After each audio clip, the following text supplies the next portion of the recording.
The low sun washed FOB Raven Rock in a shallow, gold-stained light. Dust hung in soft ribbons around the perimeter, and a cluster of rangers lounged near a Humvee, their chatter loose and loud. They traded barbs about the day's orders, rolling their eyes at the intel update that cautioned against a nearby valley. The contractor who had flagged the route became the target of their scorn. She was soft, they said, too academic for the real work. She belonged behind a desk, she didn't belong on the line. Staff Sergeant Riley Monroe stood out from their jokes only by being quiet. At 34, she gave the impression of someone who preferred a small life. An unobtrusive routine, a corner desk, a low profile. Her posture was careful and unassuming. She moved through the base in ways that allowed the edges of her to blur. That invisibility had been deliberate for years. It had been her shelter. Inside the cramped intelligence office, she kept her station organized to a degree most people would not notice. Pens aligned, maps folded the same way every morning, a routing of files and notes that made sense only to her. Screens cast a pale glow across her face. Radios hissed at the edges of the room. She produced concise analyses, flagged hazards, and drew attention to terrain features that could shape a patrol's fate. Her coworkers read what they needed in a glance, offering nods of approval and rarely more. Curtis Hale skimmed reports and moved on. Veronica Shaw sighed at anything that demanded time. Brad Nolan dissolved discomfort behind jokes. None of them suspected the history beneath Riley's quiet. Once, she had carried more than a tablet. Once the posture and discipline belonged to someone who shoulders a rifle and bears responsibility for other people's lives. That life ended the way ruptures often do, abrupt and ugly, carved by betrayal and leadership failures that punished honesty. She walked away from the weapon and its hold on her. The promise she made to herself was simple and absolute, never to let that tool again define the course of her life. So she cut connection, turned to a civilian path, and made herself small. Still, proximity to soldiers triggered old reflexes. When squads cycled through the base, Riley observed them with a familiarity that suggested a former life. Captain Mason Ridge carried himself with quiet command. Sergeant Cole Turner moved with the sharp efficiency of a quick reaction leader. Specialist Dana Brooks edged into tasks with a tentative, earnest determination. Riley noticed details: how Ridge set his shoulders when he entered a briefing, how Turner checked his gear, how Dana moved to aid a buddy without seeking recognition. Her training recognized theirs before they ever saw her. She kept her distance deliberately. She turned her intelligence into support. Maps, overlays, probabilities. She handed them the information she had and kept her hands on the keyboard so she would not feel the reflex to reach for a weapon. She had sworn off that path, and she honored the promise. Yet hidden beneath the calm was an ache, a tether to the people who walked outside the wire. She could hear what it meant to be called over a static channel and not be able to answer. That knowledge was a weight she carried alone. When the call came into the Tactical Operations Center, it cleaved the day in two. At first, the static, choked voice sounded like routine contact. Then the panic edged in. Rangers ambushed, multiple wounded. They were surrounded. The rhythm in the room shifted. Radios went quiet while people leaned toward speakers. Curtis sat up. Veronica muted her screen. Even Brad's jokes ceased. Riley listened to the transmissions with the same steady attention she always used when reading terrain. The valley they reported in sounded exactly like the one she had flagged in a morning brief. A bowl of ground with ridges forming a three-sided trap. She had drawn lines on maps and annotated angles of approach. Her report had been met with a shrug. Leadership prioritized other routes. Now the scenario she had predicted unfolded in real time. Operations on the floor tried what they could. Drones were repositioned, chains of command pinged for air support. The situation darkened further when reports came in that a dust storm was moving through the area, grounding helicopters and reducing visibility that would make supporting fires unreliable. With air assets limited, with terrain stacked against the trapped Rangers, the call for a ground solution became urgent. If those soldiers could not be reached quickly, their chances would collapse as the storm moved in. Inside the TOC, Riley stood with a measured breathing pattern that revealed nothing yet prepared everything. The instinct she had suppressed for years surfaced like a hungry thing. She did not panic. Instead, her mind spun through distances and angles with quiet clarity. The overwatch ridge that could see the valley floor had gone unassigned, no shooter on post capable of the long shot. She knew the position and the shot and the calculus that meant the difference between extraction and casualty. She spoke then, voice even and direct. She could take the overwatch ridge. The room snapped to attention. Her submission was not a plea. It was a statement of capacity. Colonel Avery Dalton froze for a beat, not at her offer so much as at the tone, a voice that reminded him of someone who once turned engagements with a single shot. The men who had scorned her a minute earlier watched in confusion as the contractor moved out. She did not hurry. Her movement to the armory was unremarkable to anyone not looking for the traces of a soldier. Master Sergeant Raymond Holt, the armorer, recognized the type of person approaching in the way he recognized the hum of a finely tuned weapon.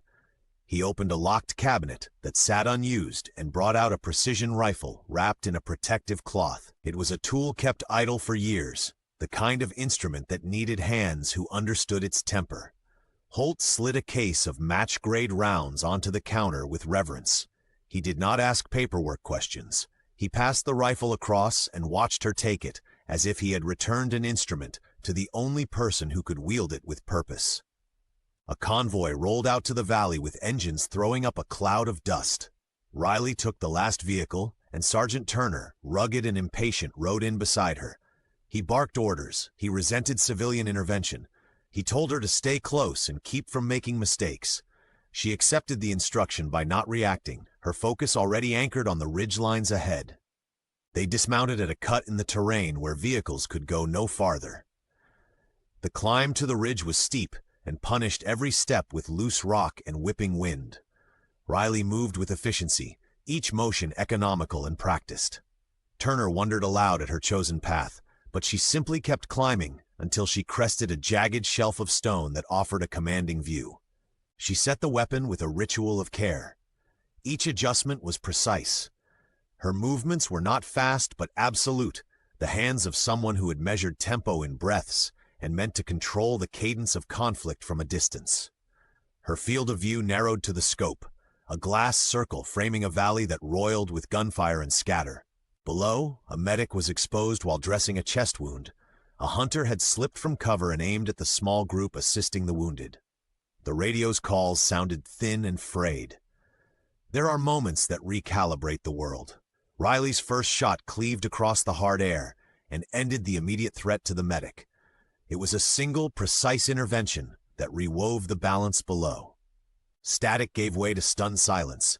The QRF staff looked up at angles and tried to parse the improbable. Questions traveled over the net, searching for an identity to pin to that one life-saving round. Colonel Dalton, watching feeds and personnel records, recognized what others missed. Riley Monroe's file, the record of a soldier whose name had long been rumored across deployments for an uncanny capacity to place a shot precisely at critical times, appeared on the screen. The ghost of a battlefield legend, stories turned into rumor, took on shape in the TOC. Operators watched the ridge line and recognized not only the precision of the rounds, but the hand that guided them. Her presence made the men below recalibrate their posture. Where earlier they had dismissed her, now they moved with a new caution that bordered on reverence. She did not seek it. She only focused on the task. Calls came over the radio with the new clarity of coordinated movement. Keep behind cover, follow the shot caller. Captain Ridge, simultaneously relieved and unsettled, issued directions that trusted the unseen hand above. Riley's work on the ridge went beyond simple marksmanship. She adjusted for wind, accounted for dust that warped trajectories, and moved her aim to insulate the platoon from flanking movements. Each impact redirected the ambush, thinned the danger, and carved pathways for the QRF to advance. Specialist Dana Brooks, tending a wounded comrade, felt rescue in a form she could not see, but that acted as a steadying force. The QRF moved with confidence they did not possess minutes earlier. They had someone watching the geometry of their fight. Then the weather broke open. A fierce dust storm rolled through, and the valley vanished under a choking veil. Visibility dropped to mere footsteps. Radios sputtered with static and breath. Men coughed and pressed hands to their faces. Under that chaos, Riley continued to read micro-changes in the environment. She watched how gusts pushed dust and how silhouettes shifted, compensating for unseen forces that would have undone a less experienced shooter. She intercepted threats that tried to crawl through the storm and neutralized them in a way that made the rescuers below feel the touch of luck, or something like fate. When the storm yawned past and the last of the wounded were evacuated, the mood at the assembly point was raw. Captain Ridge moved toward the ridge, dust streaked across his face, lungs working on borrowed air. He began to thank the person who had given his men a chance, but the woman on the ridge stepped back from recognition. She declined spotlight and deferential bows. Her actions had been necessary. The quiet acceptance that followed was born of someone who preferred the work to the applause. Colonel Dalton found her afterwards, the two of them under the shorn light of evening. He spoke with the weight of command and gratitude. She answered with a nod and a short statement that mirrored the posture of someone who had made countless hard decisions without needing consolation. She was steady in a way that did not require others' approval. Later that night, a medic named Dana, still shaken by the taste of dust and iron, approached the woman who had saved her life. Words of blame and guilt spilled out from the younger soldier, a reach for closure. Riley absorbed them with the compassion of someone who knew too well the limits of saving. She offered instruction that did not absolve pain, but reframed responsibility. Save who can still be pulled back, and carry the rest with honor. That exchange, quiet and unspectacular, was a reminder that heroism does not always roar. It often arrives as a steadying hand. Under the stars, the FOB settled into a hush that felt like reverence. Riley sat with her rifle case closed at her side, refusing accolades but holding the knowledge of what the day had cost and what it had saved. For her, honor had always been quieter than medals and longer than fame. It lived in choices made when no camera bore witness. On that ridge, she had chosen to stop being invisible when lives depended on it, and then return to the place where she had promised herself peace. The act altered nobody's assumptions about who she was, except perhaps for a few who would think on the memory long after the dust settled. After the extraction, the base was slower to return to business as usual than the clockwork of deployment allowed. People moved deliberately, haunted by the close brush with loss. Debriefing cycled through the command tent, radios recorded timelines, medics triaged for shock and physical wounds. A handful of names had been saved. For many, the image that remained was not the glare of illumination on the ridge, but the quiet hands that passed out bandages and the steady voice that directed them. The person who had operated from a place no one expected. Riley did not look for praise. Her life had been changed by a single moment of betrayal long ago, and she had reassembled herself around the principle of anonymity. Having stepped forward once, she returned to the same small rituals that anchored her. A carefully arranged desk, exact folds in reports, a rhythm of screens and radios. Yet the day's events had reconfigured how others saw her. There was a new awareness in their glances, edged with something like respect, though she did not ask for it. Colonel Dalton found chances to acknowledge what had been done, but he also respected the woman's privacy. He gave orders that reflected gratitude, provide her the support she needed, ensure she had access to the resources required if she chose to re-engage. He did not force commendations on a person who had made a conscious decision to step away from public recognition. There is a leadership that insists upon medals, and there is leadership that recognizes the dignity of someone who prefers the work alone. He chose the latter. The aftermath rippled beyond the base. Rumors of the ghost on the ridge traveled across channels, blurred by retelling into legend. For Riley, the legend was irrelevant.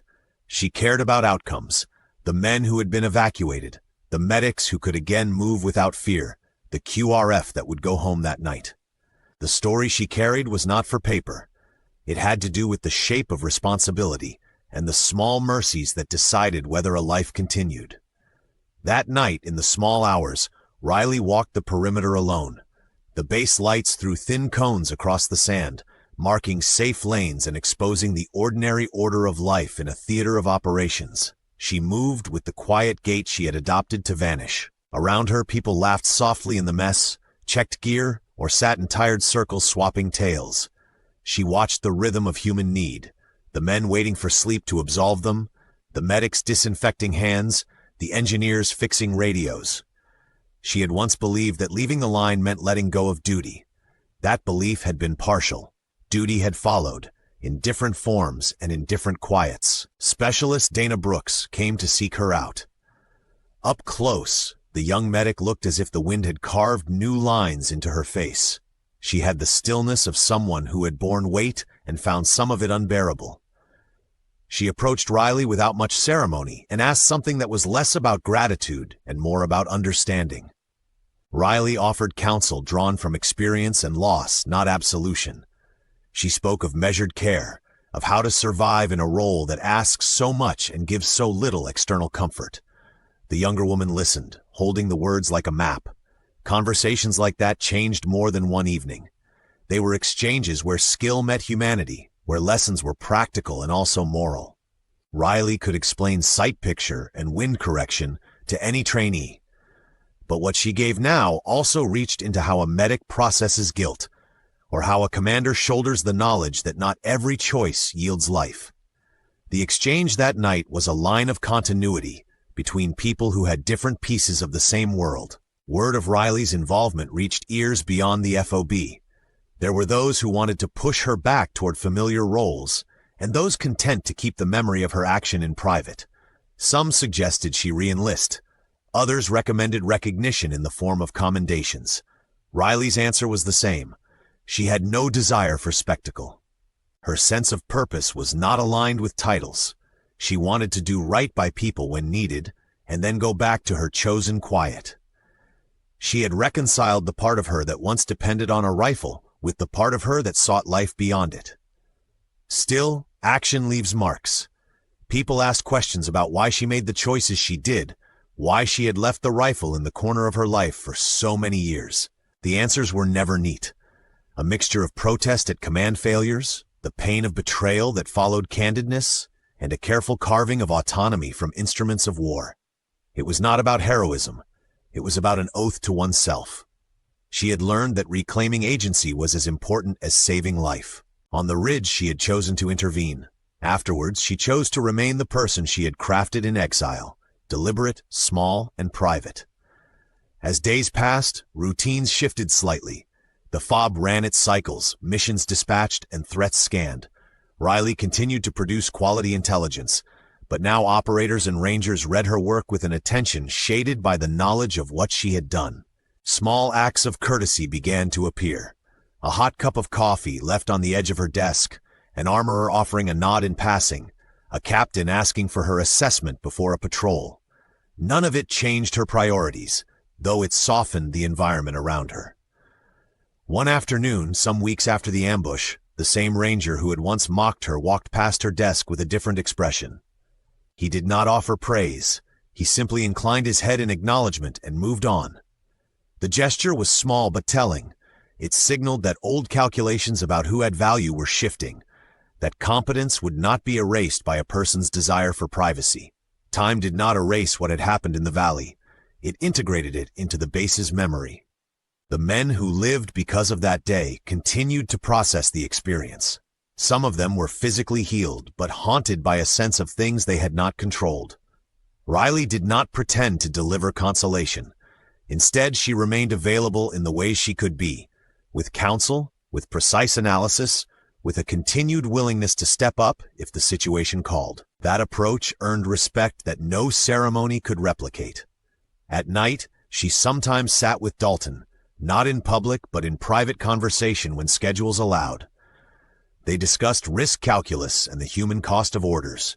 The colonel was a man for whom duty weighed like a constant hourglass. He had seen too many things to flatter himself with simple answers, and he listened to her in a way that was rare for men of his rank. They were not friends in a casual sense, but they held mutual regard, shaped by the day that altered how they both viewed responsibility. In quiet moments visited her as well. When she shelved the rifle she had drawn on that day, she set it with the care of someone who both valued and feared it.